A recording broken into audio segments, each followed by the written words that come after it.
Hello, my name is Al Lipphardt, and I've been invited to present this session on leadership.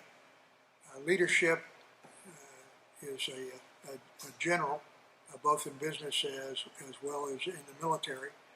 And what we'd like to focus on today is on general leadership principles that apply certainly to the veterans of foreign wars and your position as a leader within the organization. What is leadership? You don't lead people by hitting them over the head. That's assault, not leadership. You'll find that's by General Eisenhower, and I have a number of quotes in here as I talk. This was designed to be an interactive program where you could get your attendees really involved in the discussion about leadership, because there are a lot of misconceptions about leadership. We must remember that unlike the military, the Veterans of Foreign Wars is a volunteer veteran service organization. Though our members are primarily veterans with some active duty personnel, our eligibility is based on the criteria found in our national bylaws. When we agree to serve in either an elected or an appointed position to a certain degree, we cease to be a volunteer, because we now place our hand upon the flag and promise to abide by tenets of the national and state bylaws of the organization. The commander and officers at each level are elected by the members of the post, district, department, and national conventions. Our obligations and responsibilities are made clear, and it is our responsibility to familiarize ourselves with those bylaws. There's no confusion between the terms commander and commanding. Those commanding have the authority and obligation to dictate orders to others to be followed. A commander can only do what the members approve in accordance with the bylaws of our organization. This is a slide that shows you some major points of leadership. In a discussion, what you should talk about is more about what the true measure of leadership is. And you can see on the slide that it's nothing more or nothing less than the influence that you bring upon others. If you don't have influence, you'll never be able to lead others. Leadership develops daily, not in a day. It's something that's a continuous process. But in order to be a leader, the foundation that is required is one of integrity and trust. Again, because you're seeking to have individuals follow your lead. Managers lead from the left. Leaders lead from the right. Although both hemispheres are involved in logical and creative processes, the left brain works more with logic. The right works more with emotions. The left deals with words, the right with pictures. The left with parts and specifics, the right with wholes and relationships among the parts. The left deals with analysis, which means to break apart, where the right works with synthesis, which means to put together. The left deals with sequential thinking, while the right was simultaneous and holistic thinking. The left is time-bound, meaning it has a sense of time and goals, and one's position in relation to those goals. The right is time-free, meaning it may lose a sense of time altogether. The left governs the right side of the body, while the right governs the left side of the body. Of course, the ideal is to cultivate the ability to have a crossover between the left and right sides of the brain. A person could discern the situation and choose the appropriate tool to deal with it. And so, we tend that managers are more dominated by the left side of the brain, where leaders tend to be more disciplined from the right side of the brain. Let me share with you some habits for leaders in a volunteer service organization such as the Veterans of Foreign Wars. First is to be proactive. One way to look at these habits is to look at the unique human capability or endowment associated with each. With each. And proactive is to be self-aware or self-knowledge. Accepting that is to say, I am responsible. That's the principle. I am responsible. Begin with the end in mind. Is the endowment of imagination and creativity. Put first things first is the endowment of willpower. That is to say, having a highly disciplined life that focuses on the highly important but not necessarily urgent activities. Think win-win. Having the endowment of abundance mentality. When your security comes from principles, it's win-win. Think first to understand, then to be understood. Is the endowment of courage balanced with consideration. Synergize is the endowment of creativity.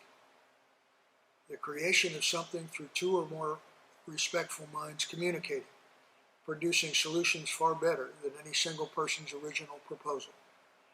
Sharpen the saw is the unique endowment of continuous improvement or self-renewal to overcome mediocrity. We must continue to improve in all things. St. Jerome said, good, better, best. Never let it rest until your good is better and your better is best. This again is another good slide that you can use to talk about in a group session. You might want to ask the attendees what are some things that they've heard about leadership and some of the different myths about it. And again, it will help to create a dialogue, a sharing of information. First is leadership and management are the same. Leadership, as we know, is about influencing people. Management focuses on maintaining systems and procedures. All good salespeople and good entrepreneurs are good leaders. Not true. People may buy what these folks sell or create, but they're not following them. Leadership is about influence. People who possess knowledge are usually good leaders. Not so. IQ does not necessarily equate to good leadership. All of us are aware of some very intelligent people, but they do not possess the personal skills necessary to influence others. Thus, they are not good leaders. People who are first to do or create something are good leaders, is much the same as those who may possess knowledge, but cannot impart it and develop a following. Leadership is about influence. Here's some of the laws of influence, again, for using it for a discussion item. He who thinks he leads, but he has no followers, is only taking a walk. That's John Maxwell, a very influential motivational speaker and, again, inspirational individual. If you don't have influence, you will never be able to lead others. Leaders do the right thing. Managers do things right. That comes from another motivator, and that is Stephen Covey. Stephen Covey was the author of 7 Habits of a Highly Effective People. You might want to look at some of his books and read about it. But again, I think the key element is leaders do the right thing, and managers do things right. Leaders develop plans, develop goals, and managers execute those plans and goals. Here's another discussion slide. It's the laws of the leadership process. The secret of our success is found in our daily agenda. If you don't have a plan for the day, you need to develop a plan for each and every day. You need to prioritize it. You want to go with numbers, 1, 2, 3, or 4, whatever. That's fine. If you want to do A, B, C, D, just understand what you're setting for yourself, what those, if A is the highest priority or if D is the highest priority. But you need to develop a daily plan, a daily agenda. Also in the process is a capacity to develop and improve your skills that distinguishes you from followers. Again, a leader leads. Something that's very important in the veterans of foreign wars that I've observed is often people confuse effort with achievement. Don't make the mistake of rewarding effort that does not reach an achievement level. You can run the ball up and down the field, but until you cross the goal line, it doesn't matter. It doesn't matter how many shots you take at the basket until it goes in. That's the reward, is the achievement. So you have to have achievement. Also, don't equate activity with efficiency. How many times have we seen people that are very, very busy, but they weren't getting anything done? So don't confuse those. The difference between ordinary and extraordinary is that little bit of extra at the front of the word. It's extraordinary. Ordinary does not, is not rewarded. Greatness is, achievement is. So I encourage you to think about these processes. There's 4 phases of leadership development, and they are here as you're looking. We'll cover those. Considering the law of leadership process must begin with the selection of a leader. Leadership is not a popularity contest. As we said, don't confuse loyalty with friendship. In any endeavor, loyalty must be based on achievement. Focus on the mission and getting your members to focus on the mission. The leader leads from the front and not from behind. In order to influence, you must have done or are doing what you're asking others to do. Are you a life member? Are you a legacy member? Do you step up to serve your fellow members in your community? Do you contribute both your talent and your treasures? Again, don't confuse effort with achievement. Don't equate activity with efficiency. Don't evaluate one on one's words, but on their actions. When you have found achievement, when you have found efficiency, when you have found selfless actions followed by results, you have found the leader. Leadership is about influence, and be the difference should be your goal. Know what you know. I don't know what I like. Those people do not value the value of leadership or the opportunities they will miss by educating themselves in leadership. I know what I don't know. These people know they need to learn how to lead. I grow, and I know, and it starts to show. The more that you know what you know, and know what you don't know, then you begin to grow. And as that happens, you see that your leadership development improves. It does so, it becomes habitual. I simply go because of what I know. And again, it becomes automatic. By the time a person gets to phase 4, your ability to lead is almost automatic. There is a foundation of leadership. And as we've said, that foundation should be based on integrity, because that is the foundation of trust. And trust is the foundation of leadership. People will tolerate honest mistakes, But if you violate their trust, you'll find it difficult to ever regain their confidence.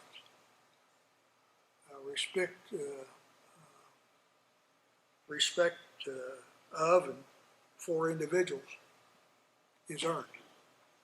It is not a given. It is not a given. This would be a good time for you to throw that out there for discussion. Let people have a discussion about the foundation of leadership. And one of the ways to do it is the law of leadership under communication.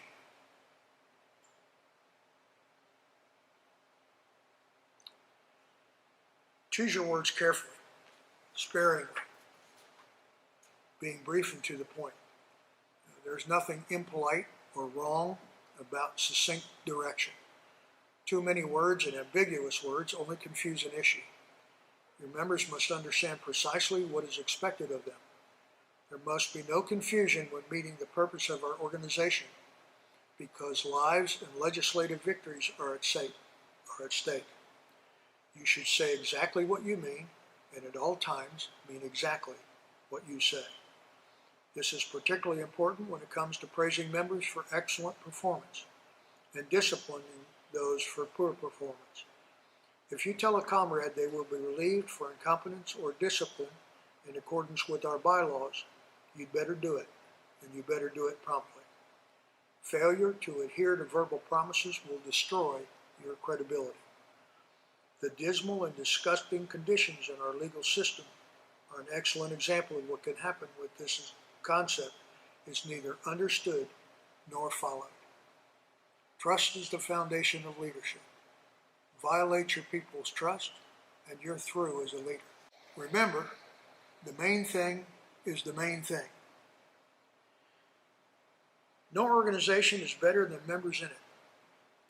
To be a good member, one must have discipline, self-confidence, self-respect, pride in the organization, be it the post, the district, the department, or national, and pride in this nation. A member must have a high sense of duty and obligation to comrades and to leadership. None of this can happen if the commanders at each level and of various elements are self-serving and not dedicated to the member. Remember what it was like when you just started out. Show consideration. As you rise in responsibility and position, remember this. Instill concepts of loyalty, responsibility, and consideration into your members, and have them instill those same concepts into their comrades. If you get high enough in the leadership structure of the organization, and you have put your mark as you have ascended to higher levels of leadership in installing these concepts in your subordinates, you will have an army of good members. When you finish your life here on earth and take stock of yourself and your achievements, you may very well be surprised at how you've affected a great number of people in their careers and their lives. The greatest accomplishment would be to know that you have better members and a better Veterans of Foreign Wars. I forgot to hit next. Believe in what you do what you believe in. This is a quote on the slide from Theodore Roosevelt. And I don't normally read slides, so I hope you saw, but I do want to share this one because I think it speaks to leadership. It's not the critic who counts, nor the man who points out how the strong man stumbled or where the doer of deeds could have done better. The credit belongs to the man who is actually in the arena, whose face is marred by dust and sweat and blood, who strives valiantly, who errs and comes up short again and again, who knows the great enthusiasms, the great devotions, and spends himself in the worthy cause, who at best knows in the end the triumph of high achievement, and who at worst, if he fails, at least fails while doing greatly, so that his place shall never be with those cold and timid souls who know neither victory or defeat. Thank you very much for your time. Best wishes on your year as a leader at whatever level, and if I can ever be of any help, all you have to do is call and let me know. My contact information was on that very first slide, and these slides are available to you. Thank you very much.